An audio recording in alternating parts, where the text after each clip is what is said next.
নমস্কার, happy independence day. আমার YouTube পরিবারকে সুমির রান্নাঘরে স্বাগত জানাই। যারা আমার চ্যানেলটিকে সাবস্ক্রাইব করেছেন এবং যারা আমার রান্না দেখেন তাদেরকে অনেক ধন্যবাদ। আজকে তো ইন্ডিপেন্ডেন্স ডে, কিন্তু চারিদিকে যা হচ্ছে শুনলেই কেমন গাটা শিউরে ওঠে। আমরা সবাই চাইছি যাতে সঠিক জাস্টিস হয়, তবে এরই মধ্যে সবাইকে চলতে হবে। আজকে আমি আপনাদের সাথে আরও একটি রেসিপি শেয়ার করতে এসেছি। আজকের রেসিপি পুরভরা পটল। প্রথমে আমি পটলগুলোকে দু সাইড থেকে কেটে নিলাম। কেটে নিয়ে এইভাবে ধারালো একটা ছুরি দিয়ে বা চামচের পেছন দিয়ে আপনারা এইভাবে ঘুরিয়ে নিলেই ওর ভেতরের বীজ আর আঁতিটা কিন্তু সুন্দরভাবে বেরিয়ে চলে আসবে। আর যদি পাকা পটলের বীজ থাকে তাহলে কিন্তু ওগুলো সরিয়ে দিতে পারেন। এবার আমি নিয়েছি কিছু কুচো চিংড়ি, ওটাকে এবার গ্রাইন্ডারের বাটিতে নিয়ে নেব। নিয়ে নেওয়ার পর ওর মধ্যে দিয়ে দেব আদা কুচোনো, আর নিয়ে নেব 7 থেকে 8টা রসুন। একবার ঘুরিয়ে নিয়ে ওর মধ্যে যে আঁতি আর বীজটা বের করেছিলাম সেটা নিয়ে নিলাম পটলের। আরও একবার গ্রাইন্ডারে ঘুরিয়ে নিয়ে পেঁয়াজ বাটা, রসুন কুচি, টমেটোর পেস্ট, নারকেল কোড়া, হলুদ গুঁড়ো, লঙ্কা গুঁড়ো আর একটু সামান্য সাদা তিল নিলাম। এবার আমি 50 ml সরষের তেল ফ্রাইং প্যানে গরম করে নিয়ে পেস্টটা দিয়ে দেব।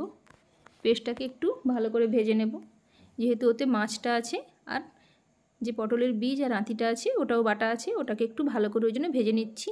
যখন ভেজে নেবেন তখন দেখবেন এগুলো আবার ছোট ছোট কুচো চিংড়ির মতো কিন্তু স্টিফ হয়ে যাবে। সব কিছু ভেজে নেওয়ার পর ওর মধ্যে আমি দিয়ে দেব ছোটো 1 চামচ নুন, হাফ চামচ হলুদ গুঁড়ো আর হাফ চামচ লঙ্কার গুঁড়ো দিয়ে ভালো করে ওটাকে মিক্স করে নেব। মিক্স করে নেওয়ার পর দিয়ে দেবো সামান্য পরিমাণ, একদম খুব অল্প পরিমাণ দেবো চিনি, যাতে ওর টেস্টটা ব্যালেন্স থাকে। আর তারপরে দিয়ে দিলাম নারকেল কোড়া 3 চামচ আর দিয়ে দিলাম 2 চামচের মতো সাদা তিল। সাদা তিল আর নারকেলটা দিলে এর মধ্যে একটা ক্রিস্পি ভাব আসবে। যখন শেষে আমি এটা রেডি করব তখন কিন্তু ভেতর থেকে একটা ক্রাঞ্চি ভাব আসবে, কিন্তু জুসি ভাবটাও থাকবে।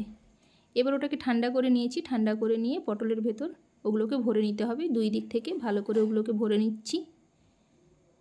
যখন ভরবেন তখন শুধু একটা জিনিসই খেয়াল রাখবেন, যেন ওই দুটো দিকের মুখটা থেকে একটু সামান্য ভেতরের দিকে থাকে, নাহলে কিন্তু ফ্রাইং প্যানে যখন ওগুলো ভাজবো তখন কিন্তু ওই পুরটা বেরিয়ে আসতে পারে।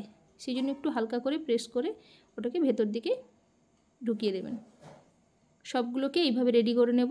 রেডি করে নেওয়ার পর ওগুলোকে একটা পাত্রে তুলে নিচ্ছি। এবার ওগুলোকে ভেজে নিতে হবে, সেই জন্য একটা ফ্রাইং প্যানে আমি নিয়ে নেব 2 থেকে 3 চামচের মতো সরষের তেল। খুব অল্প পরিমাণে তেলটা নেব। নিয়ে এবার পটলগুলোকে তেলটা গরম হয়ে এলে সবগুলোকে একসাথে দিয়ে দেব। দিয়ে একটা ঢাকনা দিয়ে দেব, যাতে পটলটা, আর ফ্লেমটা খুব বেশি বাড়াবেন না, তাহলে পটলটা কিন্তু জ্বলে যেতে পারে। একদিক ভাজা হয়ে গেছে, এইভাবে উল্টে নিচ্ছি, আর পটলটা সফটও হয়ে গেছে। আর একদিক ভালো করে উল্টে নিয়ে আর একবার একটু 1 মিনিটের জন্য ঢাকনা দিয়ে দিলেই এবার ওগুলোকে তুলে নিতে হবে। তারপর ওই ফ্রাইং প্যানের মধ্যে দিয়ে দেবো আমি আরও 1 চামচের মতো সরষের তেল।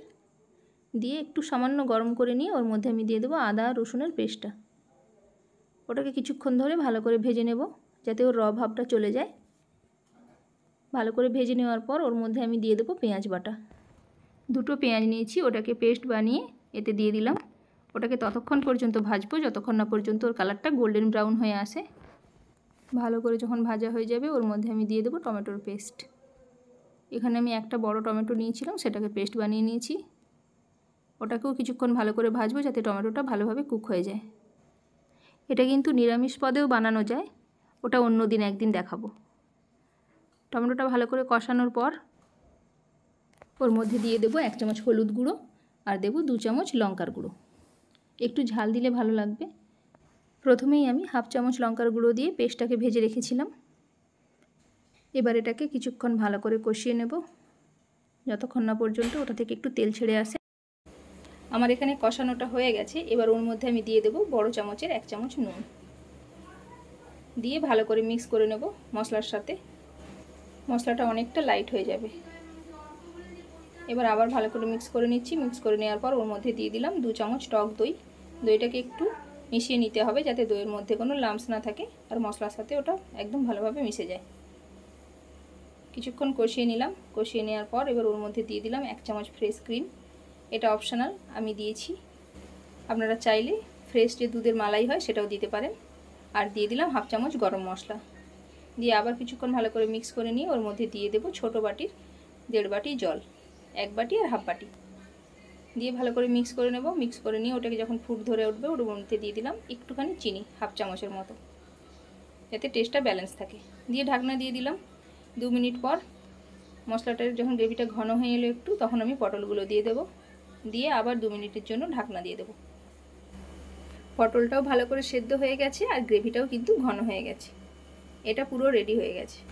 এটা লাঞ্চ আইটেমেও ভালো লাগবে, ডিনার আইটেমেও ভালো লাগবে। আপনারা যা মনে হবে সেটা দিয়ে খেতে পারেন।